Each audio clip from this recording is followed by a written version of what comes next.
Señor, te damos gracias en esta mañana por tu presencia en medio de nosotros y por tu palabra, Señor, que te pedimos que ilumine nuestro sendero en este nuevo año que estamos comenzando. En Cristo Jesús te lo pedimos. Amén. Tomen asiento, por favor. Pero quiero que mantengan sus Biblias abiertas allí en Efesios. Acompáñenme.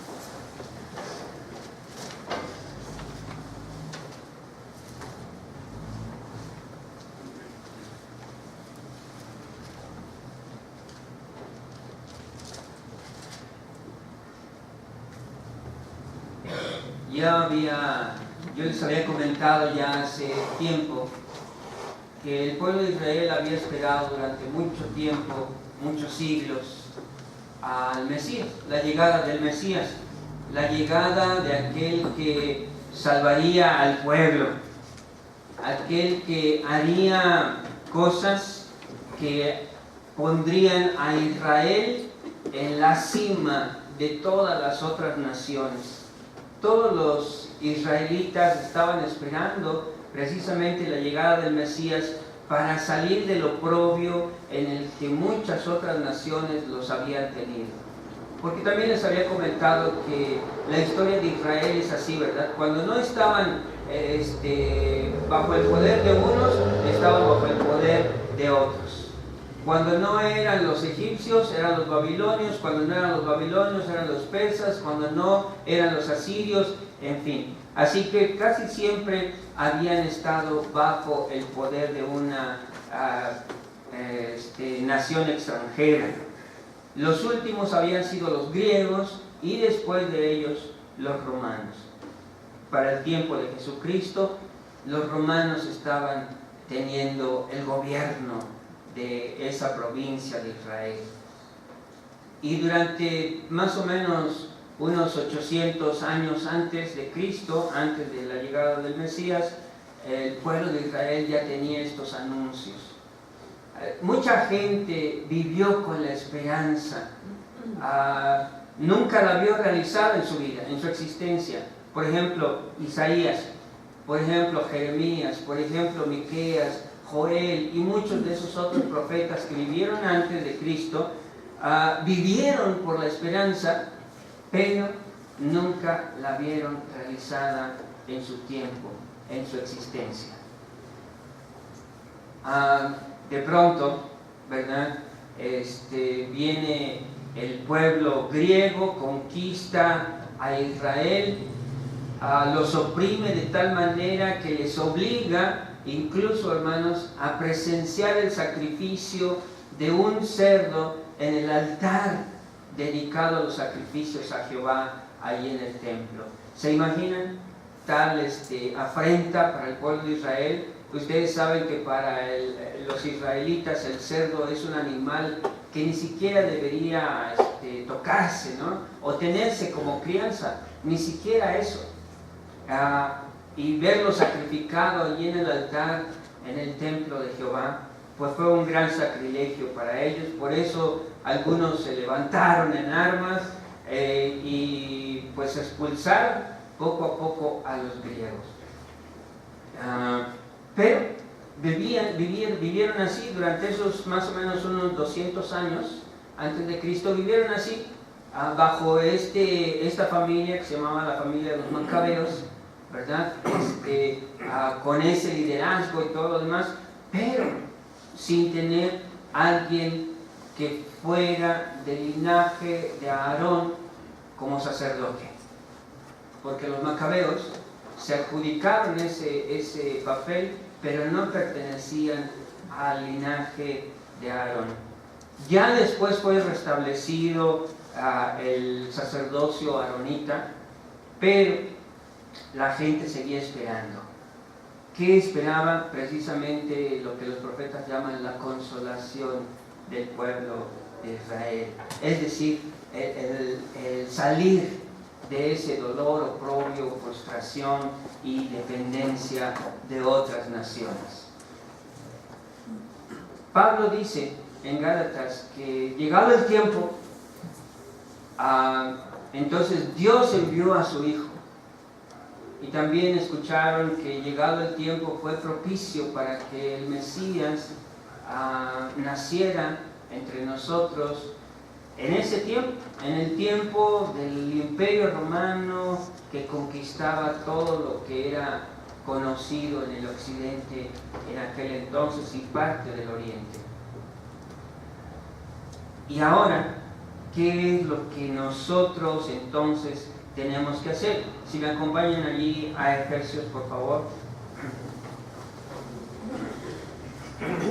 Dice Pablo, había un gran misterio, ¿sí? Un misterio que ya se ha dado a revelar, que ya se ha dado a conocer. Ese misterio en otras generaciones, dice el versículo 5, léanlo, en silencio, perdón. En otras generaciones no se dio a conocer a los hijos de los hombres, como ahora es revelado a sus santos apóstoles y profetas por el Espíritu. Pablo está diciendo, es cierto, hubo un tiempo allá atrás, mucho tiempo atrás, donde no se dio a conocer ese misterio, pero ahora ya ha sido revelado. ¿Cuál era ese misterio, hermanos? Versículo 6. Que los gentiles también pueden ser parte de los escogidos, de los elegidos, miembros del cuerpo de Cristo, copartícipes de la promesa de la salvación para todos. ¿Por qué? Porque antes el pueblo de Israel decía, los únicos a los que Dios va a salvar es a los israelitas. Los únicos que son el pueblo escogido de Dios somos nosotros, los israelitas. Los únicos de los que Dios tiene misericordia, ¿quiénes son? Somos nosotros, los israelitas. Y si tú quieres acogerte a esta misericordia, entonces tienes que hacerte judío. Tienes que convertirte, seguir las leyes, hacer todos los ritos iniciatorios para hacerte como parte del pueblo de Israel. Porque sí, había gente de otros pueblos, de otras naciones, de otras religiones, que de pronto reconocían a Jehová, reconocían al Dios de Israel como el Dios. ¿Recuerdan ustedes a Amán? ¿Recuerdan ustedes al etíope? ¿Recuerdan ustedes a otros, por ejemplo, como incluso mujeres, como Ruth, ¿verdad? Que pertenecían a otros pueblos y se unieron al pueblo de Israel. Reconocían a Jehová como el Dios. Pero, pues los requisitos a veces eran bastante difíciles de cumplir, ¿no? La circuncisión para los varones, la aceptación de la ley, de los ritos, de las abluciones, de los lavamientos, de las ordenanzas que había que seguir en cada una de estas cosas, pues eran bastante complicadas para la gente, ¿verdad? Por ejemplo, el etíope, ¿no? Eso es en África. Pues para poder venir desde África hasta Jerusalén, ¿verdad?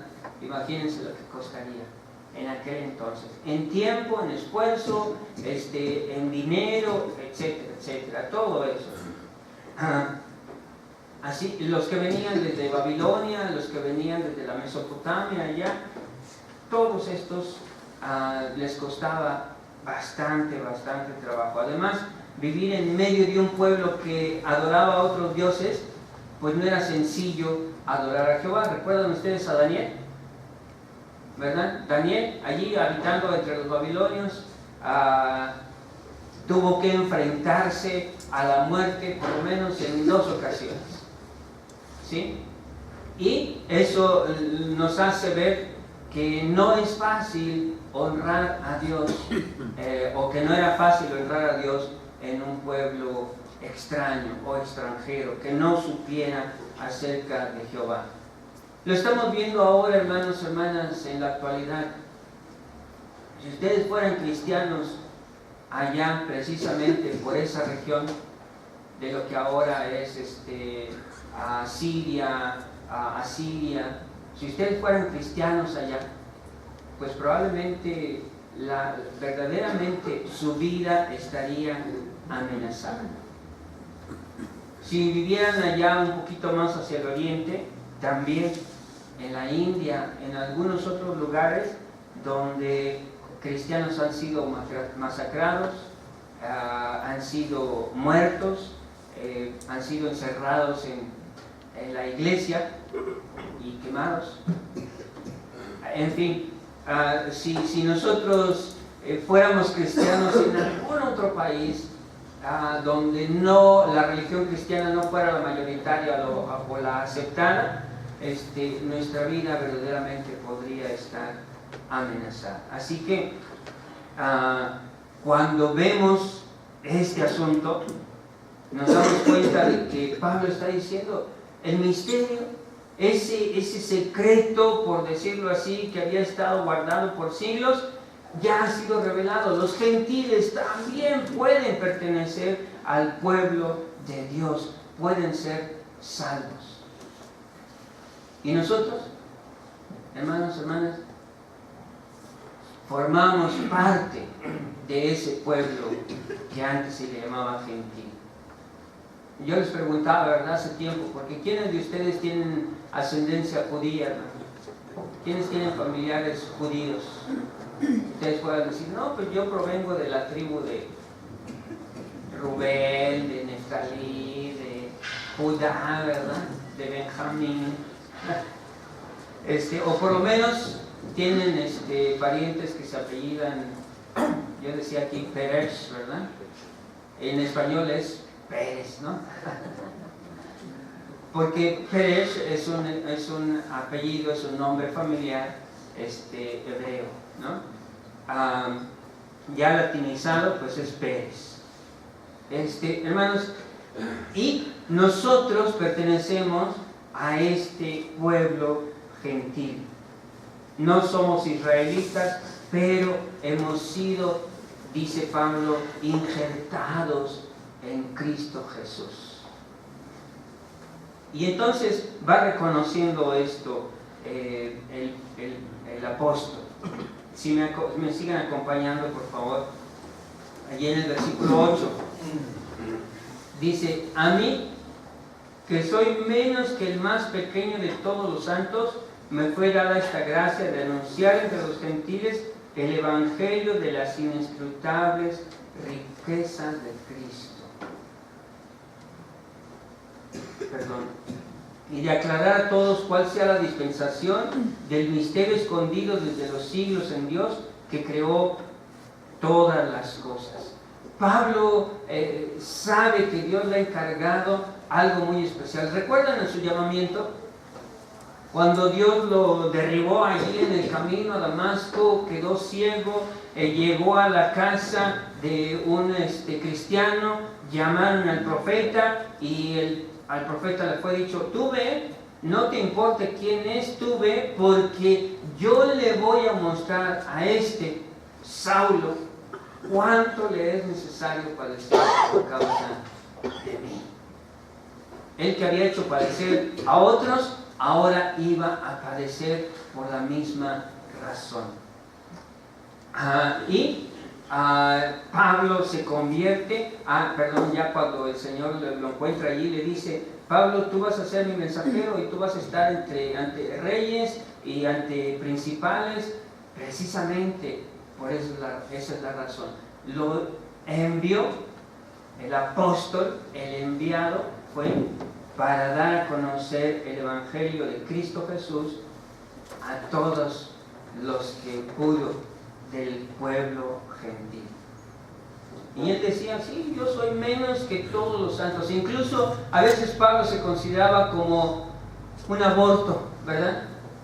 Pablo decía: es que yo no pertenezco a los 12, yo no pertenezco al grupo selecto de Cristo Jesús, pero Dios me eligió y soy como un aborto. Y sin embargo, Dios lo utilizó de manera muy, muy, muy poderosa. Por eso Pablo es el apóstol a los gentiles, el apóstol a la gente que no era judía, a la gente que no era del pueblo de Israel. ¿Qué es lo que tiene que comunicar Pablo? Bueno, vamos a seguir. el versículo 10, para que la multiforme sabiduría de Dios sea ahora dada a conocer por medio de la iglesia a los principados y potestades en los lugares celestiales, conforme al propósito eterno que hizo en Cristo Jesús, Señor nuestro. ¿Y qué tenemos en Él? ¿Qué tenemos en Él? Tenemos seguridad, acceso con confianza por medio de la fe. Hermanos, hermanas, tenemos seguridad, tenemos libertad, acceso, es decir, esa libertad para llegarnos al Señor nuestro Dios. ¿Qué es lo que se requiere? Solamente, ¿qué dice allí? La fe. La fe es lo único que se requiere, hermanos, hermanas, ahora para llegar a Dios. Antes, como yo decía, en los ritos judíos se tenían que hacer sacrificios, se tenían que hacer abluciones, es decir, lavamientos de manos, de cabeza, de pies, se tenía que cumplir con la ley en cuanto a todos los aspectos de las ordenanzas. Recuerdan a los fariseos y la oración que algunos de ellos hacían y que está reflejada ahí en el Evangelio, y que dice uno de los fariseos: Señor, te doy gracias porque yo no soy como aquel pecador, ¿no? Yo doy diezmos de todo, hago esto, hago aquello. Y el Señor Jesucristo, viendo eso, ¿qué decía? Entre el fariseo y el publicano, ¿quién era el mejor? El publicano, dijo, porque por lo menos reconoce su necesidad espiritual. El otro, miren, ni por aquí le pasa. Cree que con lo que está haciendo es suficiente y está haciendo mucho más de lo que debería.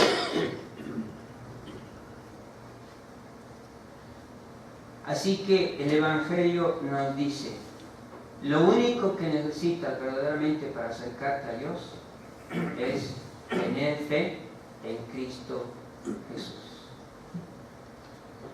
La fe te provee libertad. Hermanos, hermanas, cuando algunos de nosotros hemos estado atados a algo, cuando nosotros hemos estado verdaderamente encadenados a algo, o incluso podría decir a alguien, nunca está uno en paz, ¿no es cierto? Y lo digo en dos maneras. Una de ellas, físicamente hablando, materialmente hablando, ustedes han visto que hay padres de familia o familiares que literalmente tienen encadenados a sus hijos. ¿No han leído noticias sobre esas situaciones, verdad? Que los tienen encadenados, no los dejan salir, no los dejan hacer absolutamente nada, porque ellos quieren hacerlo todo. Entonces, para que sus hijos no les den molestias, los dejan encerrados, encadenados o lo que sea. Y lo digo también de tipo emocional. En ocasiones estamos tan atados, tan amarrados, tan encadenados a alguien que no es el lazo amoroso, sino el lazo patológico, ¿verdad? El lazo de enfermedad, el lazo que no permite a la persona separarse ni siquiera, ¿verdad?, por 5 o 10 minutos, ¿verdad?, o alguna cosa así. No, ese lazo psicológico, ese encadenamiento psicológico lo han llamado dependencia y codependencia, ¿no? Uno está atado a un vicio y la pareja está atada a esa persona que está completamente encadenada a esa otra parte. Así que además de un lazo material, un encadenamiento material, está también el encadenamiento o el lazo emocional que hace que la gente esté allí. En una mala situación, pero al fin y al cabo no quiere separarse de esa mala situación. Cuando nosotros estamos hablando de esto, dice allí, ¿verdad?, que cuando ponemos nuestra fe en Cristo Jesús, entonces nos brinda libertad.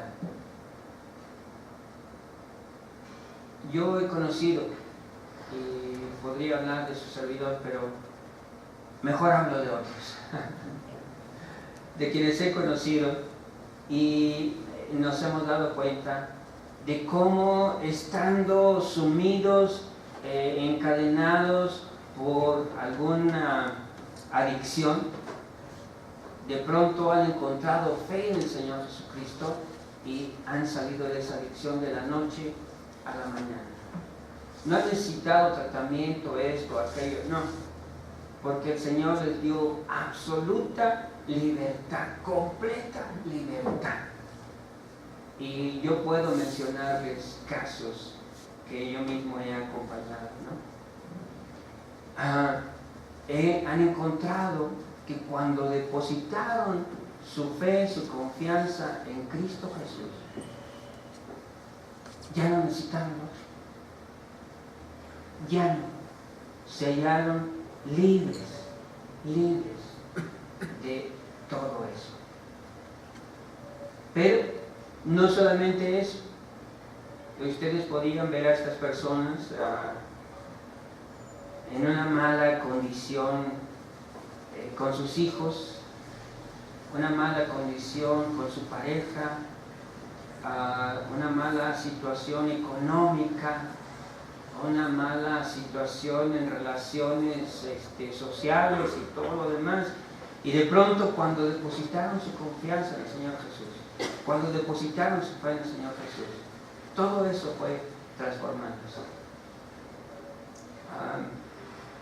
Y en esta mañana simplemente quiero comunicarles cómo tenemos que vivir durante este año que está comenzando. Para nosotros este es el primer domingo del año, ¿verdad? Es la primera vez que nos reunimos como congregación en este año del 2015. ¿Cómo tendríamos que estar viviendo de aquí en adelante este año 2015? Pues yo les diría, poniendo nuestra fe en el Señor Jesucristo, nuestra vida en sus manos, y Él nos dará libertad y confianza para vivir. Conocí a un exboxeador. Él era de un barrio bravo en el Distrito Federal, la Colonia Guerrero. La Colonia Guerrero se ha caracterizado por eso, ¿no? Es un barrio donde uno tenía que aprender, o de plano se lo sonaban a uno, ¿no? Y les digo por qué, porque yo nací en la Colonia Guerrero. ¿Sí? Pero conocí a este exboxeador. Este exboxeador había hecho algunas peleas de tipo profesional, no era muy conocido, pero había ganado dinero y se sentía el rey del mundo, aunque no era de esos grandes boxeadores, ¿no? Pero con el dinero que había ganado, pues él sentía que ya las podía todas. Y como pasa con muchos de estos atletas profesionales, pues tuvo dinero y empezó a gastárselo en fiestas, como dicen ahora los más jóvenes, ¿verdad? Antes decíamos otra palabra, pero ahora dicen los jóvenes en revetones, ¿no? Se la pasó así, empezó a perder su dinero y por supuesto empezó a perder a su pareja, empezó a perder a sus hijos, empezó a beber demasiado y empezó a perderlo absolutamente todo. Era de los que se quedaban tirados en la calle. Después de que bebían, se quedaban tirados en la calle. Hasta que un día alguien pasó por allí y le habló del Evangelio. Él dijo, no, que quién sabe, en su media borrachera, ¿verdad? Estaba así, y entonces hasta quiso golpearlo al que le estaba hablando del Evangelio.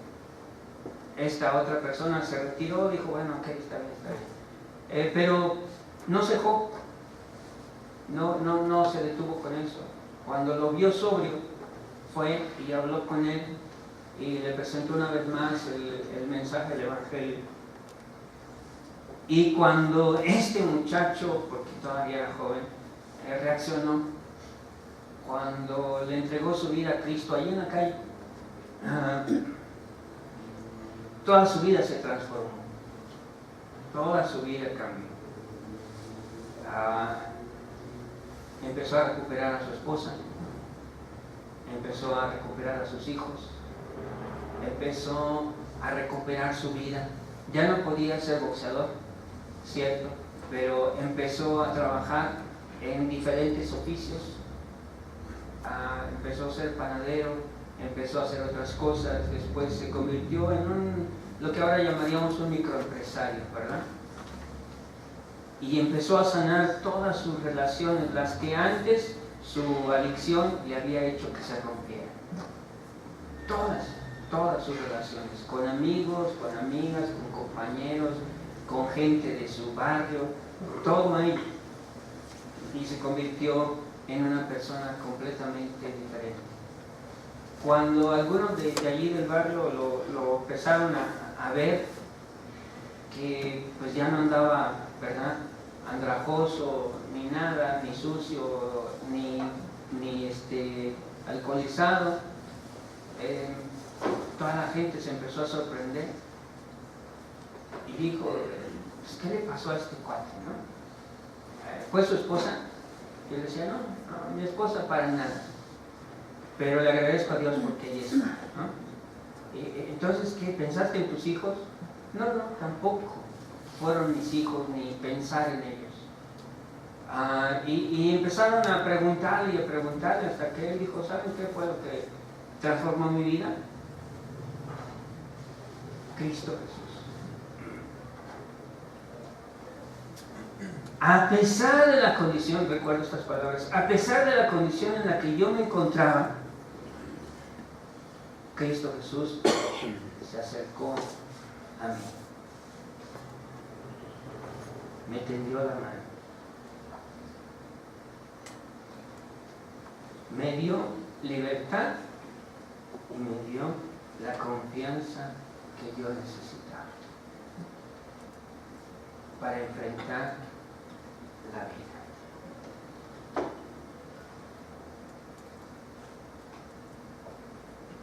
Dejé de ver a este muchacho por muchos años. Yo lo conocí todavía cuando era joven, y también ya hace muchos años, así que para los que todavía lo están pensando. Y después de muchos años lo volví a encontrar. Su fe estaba firme, su familia ya estaba grande, sus hijos, sus hijas eran grandes con sus propias familias, pero algo que él les transmitió a todos ellos fue la fe.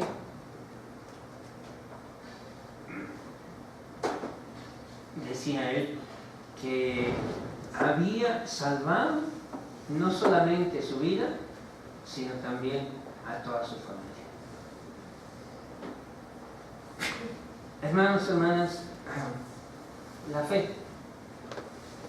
fe no en los amuletos, no en las cosas que anda uno cargando, no en las cosas que lleva uno en su cartera, no en las cosas que uno se pinta o se tatúa, ¿verdad? La fe no en esas cositas, ¿verdad?, que la gente cree que tienen poder en sí mismas. No, es la fe en el Señor y Salvador Cristo Jesús, que se hizo como uno de nosotros, habitó entre nosotros, conoció nuestras debilidades y precisamente por eso puede rescatarnos, darnos libertad y darnos confianza para enfrentar la vida.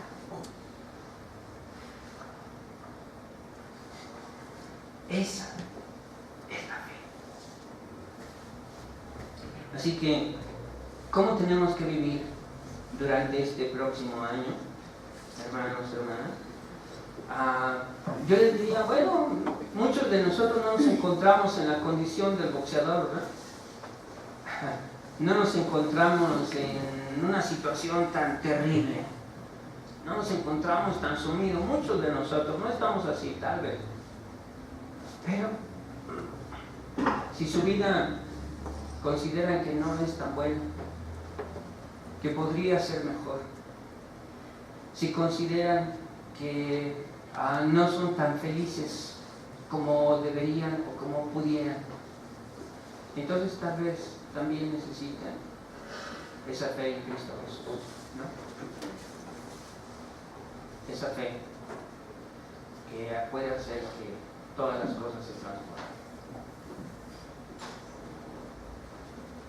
Y entonces sí, darnos cuenta de que en Cristo hay libertad y hay confianza para vivir de una manera diferente.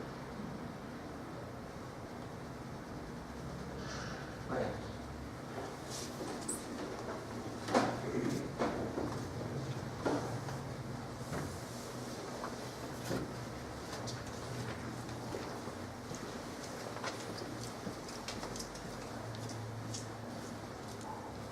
Y si allí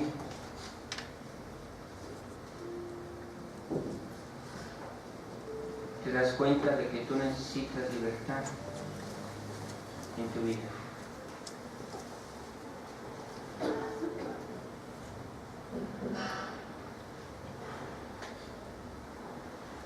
si reconoces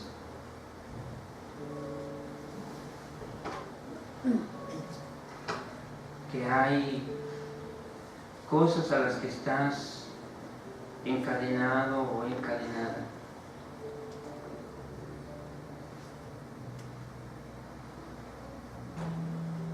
que no te permiten vivir como verdaderamente quieres vivir y ser feliz, que no te permiten vivir ni dejar vivir a otras personas una vida feliz.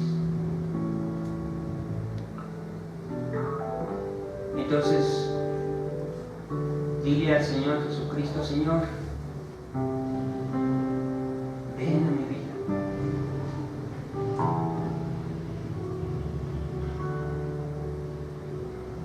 Ven a mi vida, Señor, y transforma todo.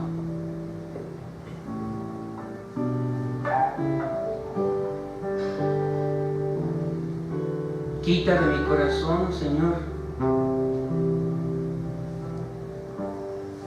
esas cadenas y dame libertad.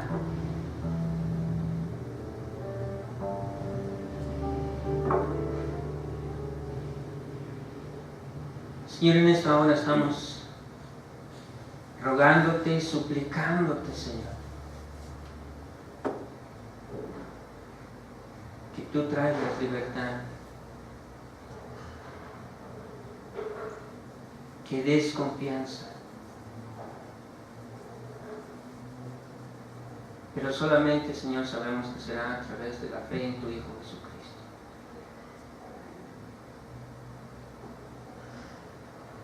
Podríamos pensar, Señor, que no tenemos ninguna cadena o que somos personas libres. Pero en el momento, Señor, en el que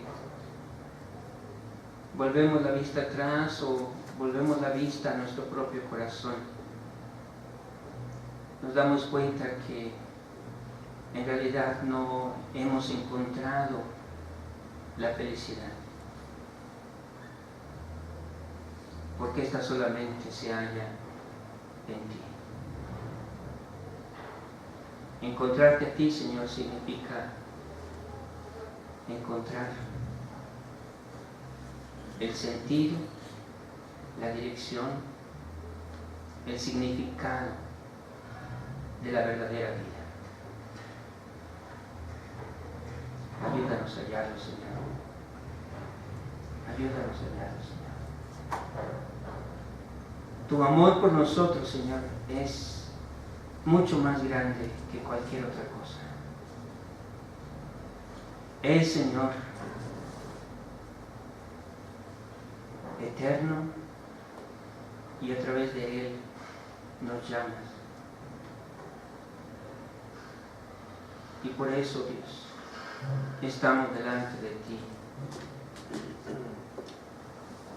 pidiéndote que tu Hijo Jesucristo venga a nuestra vida y verdaderamente lo transforme. Podemos cantar entonces, Señor,